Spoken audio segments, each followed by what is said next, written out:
What up, B Squad? It is your boy JB, and I am here today, you guys, with a brand new review for Love After Lockup Season 6.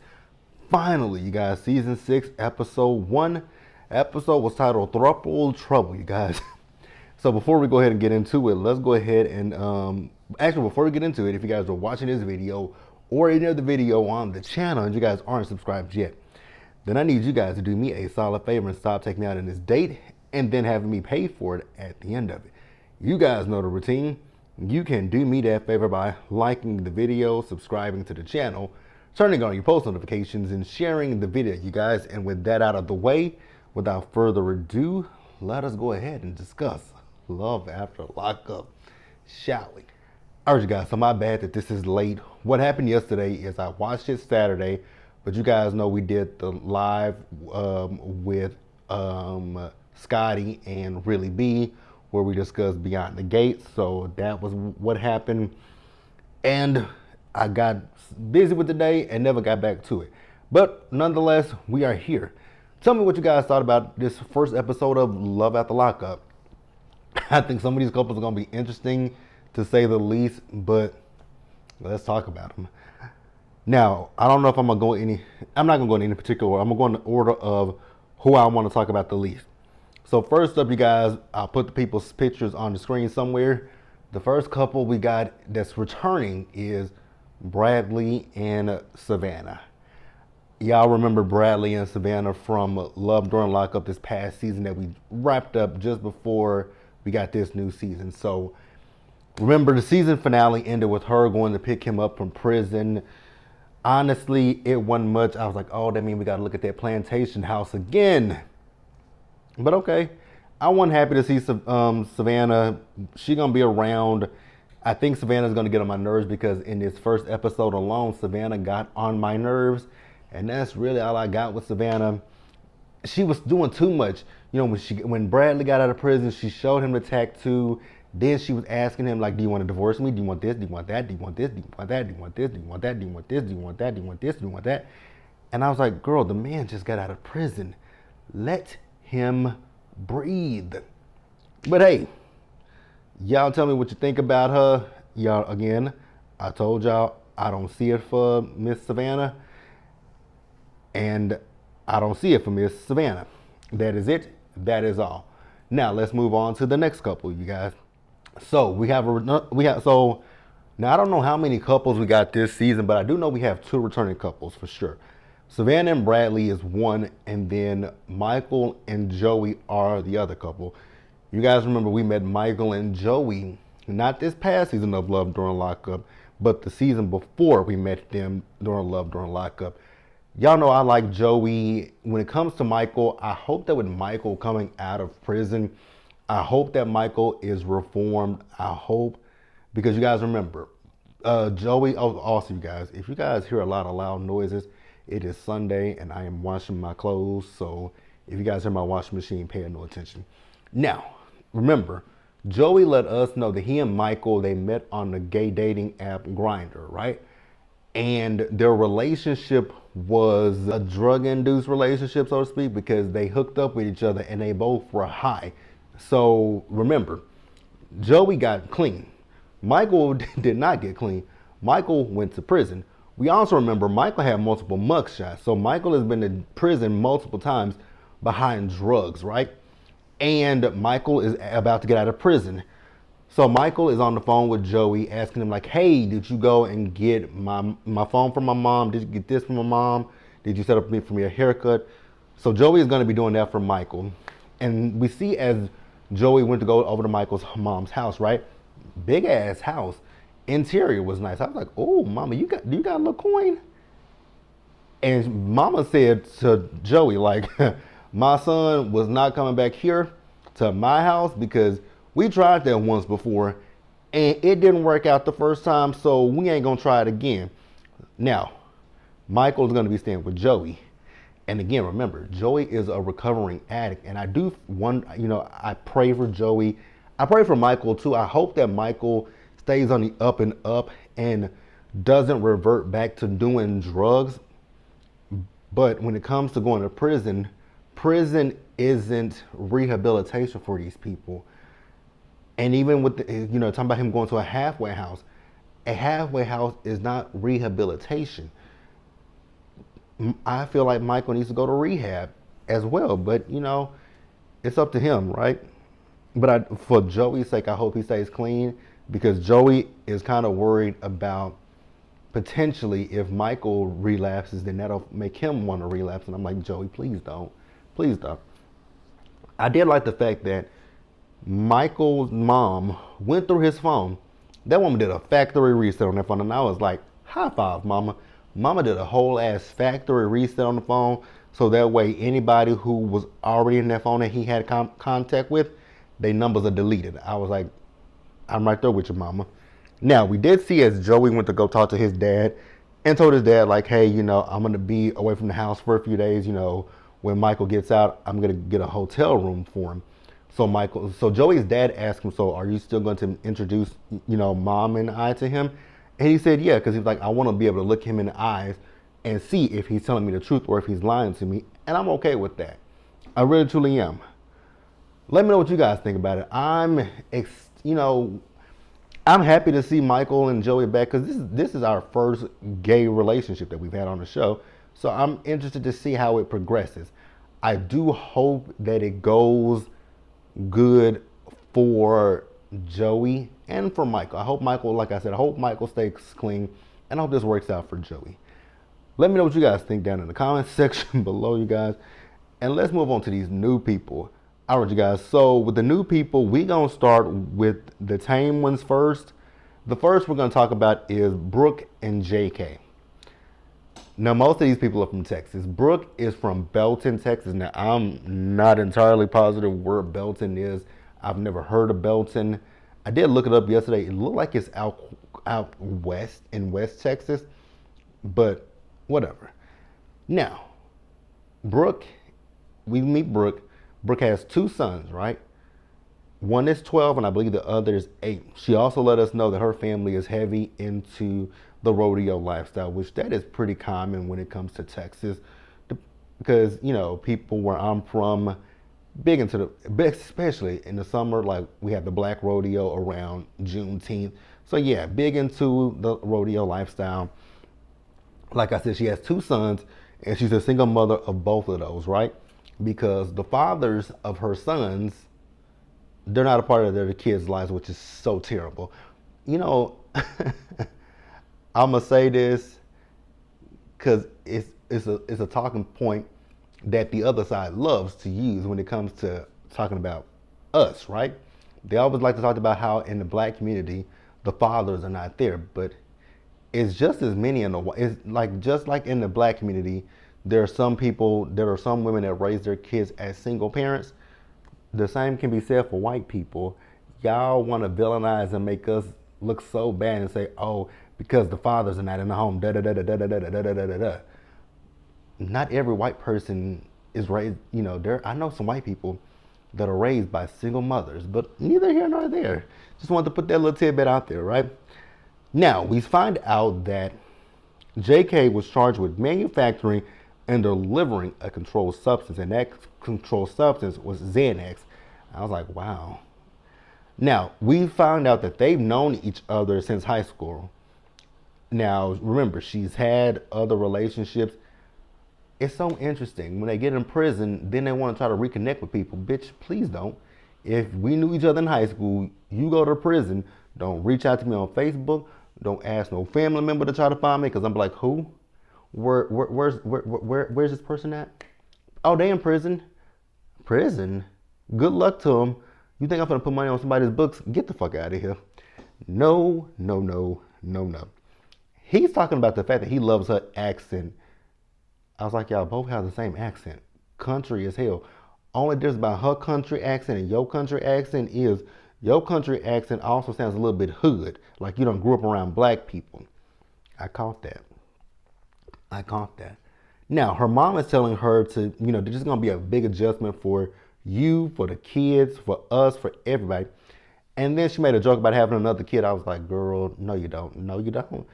Her mama told her, you need another child like you need a hole in your head. And I was like, damn, mama, I wouldn't have went that far, but okay. Now, this gets a little this gets a little bit interesting because he has a best friend named Bonnie, right? Him and Bonnie did date at one point, but now they're best friends with each other. And Brooke is saying she's, kind of witnessed the relationship between JK and Bonnie, and it is just a friend relationship. Then we found out, we got deeper into the episode, why Bonnie lives with, Bonnie is living with this girl. I said, say what now?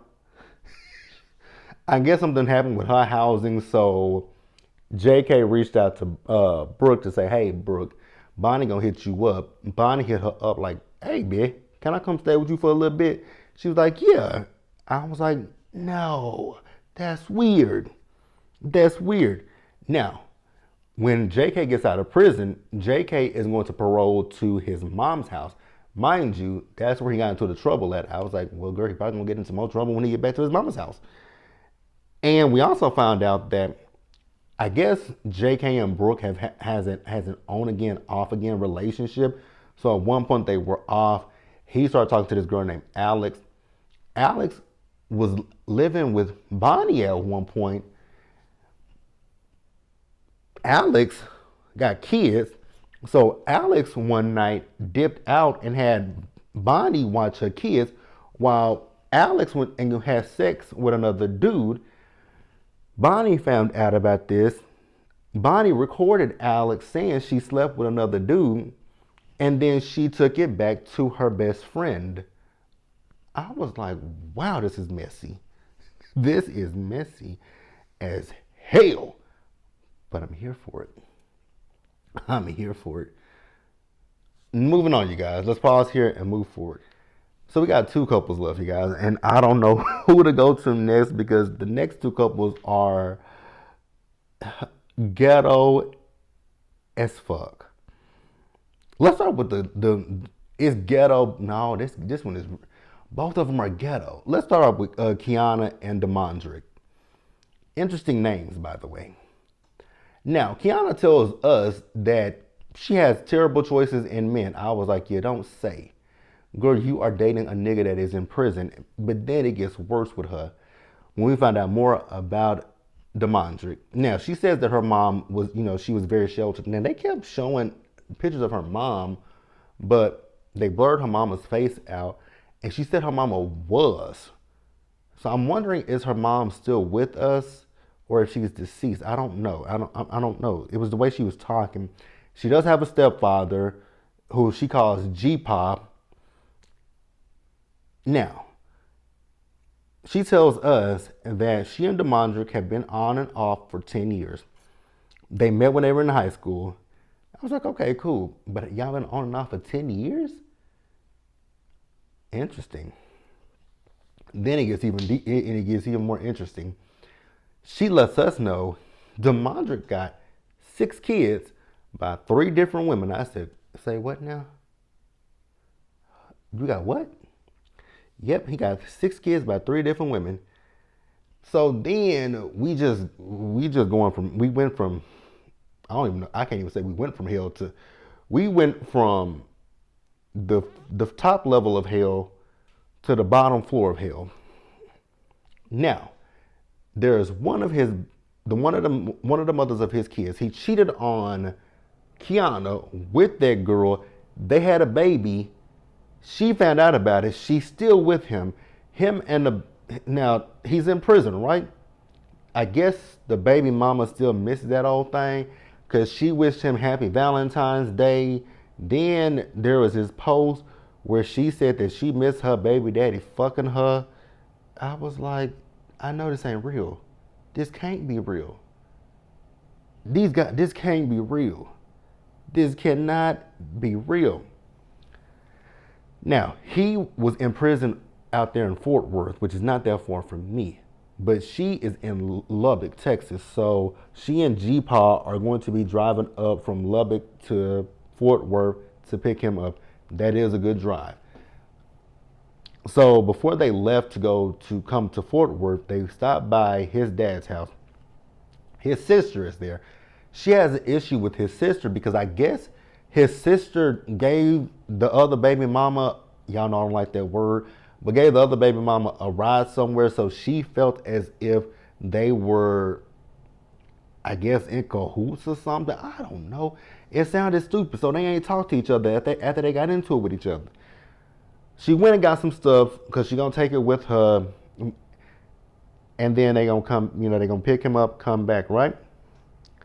Now, after she and G-Pa left, because G-Pa knows Damodrick's mama and daddy. After they left, sister called up the other baby mama, right? She telling her, that Kiana is going to go pick up Damodrick.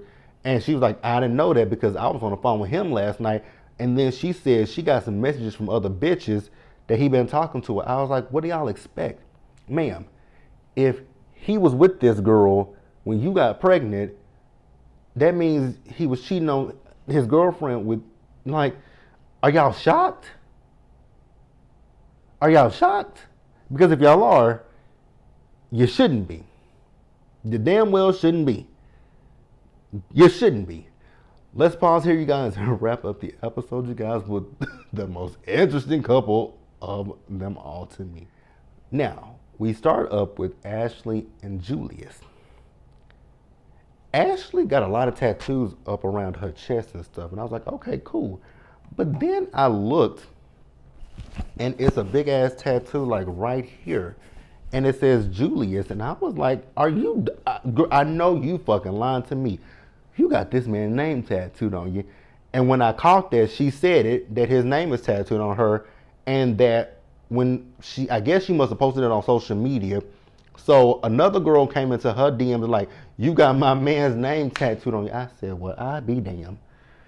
I'd be damned. Then Ashley, girl, one thing about you is your pictures. So the pictures that they showed of you on the show, and then you in your confessional, and then you in your scene, it's giving catfish because them pictures on the TV, them pictures that they show of you, they're very airbrushed, they're very filtered because you don't look nothing like that. You look nothing like that person in them pictures. The wig that you have on, it is terrible. It is horrible. So she got 2 kids. We found out she was a stripper. She said that she was making about $700 a night, but she decided to become a waitress to be able to be there for her kids. Now, when this girl told us how she met Julius, the desperation of it all. Listen to me and listen to me good. The way she met Julius, so Julius called her phone by accident. It was a wrong phone number, right? It was a wrong number. So she decides to go look him up. When she looked him up, she was like, oh, he fine. And they started dating from there. I said, are you serious, ma'am? So a motherfucker called you from jail. You was like, oh, he sounds fine. Let me go check. Let me go look up on him. You looked him up. And then you decided to start dating this man who's in prison. Ma'am, how desperate are you? How fucking desperate are you? Like, my God, today. Now, while they on the phone, before they hung up, she said, I love you to him. He said, all right, babe. And she was like, no, he didn't. She's like, because normally he'll say, I love you too. Or he'll say, I love you before I do. Now, another thing I'm noticing, y'all know I have an oral fixation, right? I have a thing about teeth. One of her, it's this teeth. She got some gaps, which is nothing wrong with a gap. But one of her teeth, it ain't that it got a hole in it. It look like, well, it look like it's chipped. I was like, I would have got that tooth fixed. Her tooth is chipped. Neither here nor there, but hey, whatever. So he's in jail for drug trafficking, right? Now, this is where we got interesting. This is where the shit got interesting with this man. Now, mind you, this man keeps saying he ain't ever been in a serious relationship. I can see why. Now, Because they teased this in the episode, right? When we saw that scene with her, we saw somebody else. Well, there's another girl in the picture. Her name is Alexis. Alexis is also his girlfriend. Now, back to Miss Ashley. So he's getting out of prison, right? And with him getting out of prison, he said that he's paroling to a family member's house or something like that. I forgot who he's paroling to. He's telling her one thing, right? Now, Miss Alexis, on the other hand, with Alexis, he's telling Alexis that he's paroling to said person's house, but he gonna be staying with her. I was like, girl, are you desperate too? Yeah, she's desperate. But also with Alexis, girl, you got self-esteem issues that I want you to go fix. I want you to go sit on somebody's couch. I want you to go sit on someone's couch. So Alexis is a caregiver. She's at work. She's telling her client, like, hey, Miss Such and Such, so, I'm going to be going and pick up my man from prison. I was like, you really told your client that you're going to pick up your man from prison? The bar is in hell. The bar is in hell. Now, we find out that she met Mr. What is his name? Julius, through her best friend. So her best friend is his sister. I was like, she must really hate you to put you like, she must really hate you. Because no friend of mine would think I'm that fucking desperate to talk to a motherfucker that is in prison. I don't give a fuck if it's your brother, your cousin, your daddy, your pawpaw, whoever. Bitch, you can't think I'm that desperate to talk to a motherfucker that is in prison. The only way I'm gonna talk to somebody that's in prison is if we were already in a relationship before you went to prison. If that ain't the case, bitch, we ain't got nothing to talk about. When you get out of prison, maybe we can discuss it. We can discuss it once you get out of prison. We can discuss it once you get out of prison. But as long as you in prison, bitch, I be damn. Bitch, I be hot diggity dog damn. That just gives all types of desperation. I mean, it just literally gives desperation. Like, desperation. Bitch, please. Mm-mm. Mm-mm. Mm-mm. Mm-mm. But like I said, because then, Alexis in her interview talking to the producers, and I realized that she was insecure because she was talking about her weight and her looks. So I was like, oh, yeah, that's what it is. Because they've been talking to each other for 3 years, off and on for 3 years. How the fuck do you talk to somebody that's in prison off and on? And he ain't got nothing but time in the world. He ain't going nowhere. You know where he where he go to sleep at. You know where he wakes up at in the next morning. You ain't got to worry about him. Well, never mind. I was saying you ain't got to worry about him cheating, but he can still cheat. But shit, you know exactly where he is. Exactly where he is at all times of the day. But that's it, you guys. Let me know what you guys thought about Love After Lockup in the comment section below. Subscribe to the channel, you guys. Turn on your post notifications, and I will catch you guys in the next one. So we will be on time next week, you guys. I do apologize that this video is late. But yeah, we here, you guys. We here. So now, if you guys know in the comments, section, please let me know how many couples do we have this season. I guess I could have looked. I guess I could have looked my damn self. But it is what it is. It is what it is. That's all I got, you guys. Again, as always, I appreciate you guys for watching. Stay safe out there, you guys. Take care of yourselves. Stay blessed. And I will see you guys in the next one. So next up, you guys, is going to be Raising Kanan. And then you guys know later on tonight, we got Real Housewives of Atlanta and Married to Medicine Reunion Part 1. Thank the good Lord for small favors, you guys. And I will see you guys in those videos. Bye.